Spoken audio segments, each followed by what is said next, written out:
महाराष्ट्रात नोकरी करताय तर तुमच्या हक्काच्या ह्या 5 गोष्टी तुम्हाला माहितीच पाहिजे. कारण की 2026 मध्ये नवीन लेबर लॉ चेंज झालेले आहे.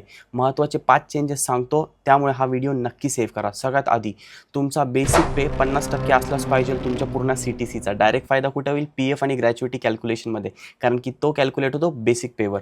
दुसरा आणि सगळ्यात महत्त्वाचा तो आहे ग्रॅच्युइटी. पहिले जॉब करावा लागायचा आम्हाला 5 वर्ष, त्यावेळेस जाऊन ग्रॅच्युइटीसाठी आपण लायबल व्हायचो. पण आता 1 वर्ष जॉब केला तरी ग्रॅच्युइटीचं कॅल्क्युलेशन होईल आणि तुम्हाला ग्रॅच्युइटी पण त्यानंतर भेटेल. तिसरा आणि हा पण खूप महत्त्वाचा आहे, तो आहे फुल अँड फायनल सेटलमेंट. आधी एम्प्लॉईला 1-1, 2-2 महिने वाट बघावं लागायची. एम्प्लॉयरला 10 कॉल करावं लागायचे, भाई माझा पूर्ण पैसा देऊन दे मला. पण आता 48 तासाच्या आत भेटून जाईल.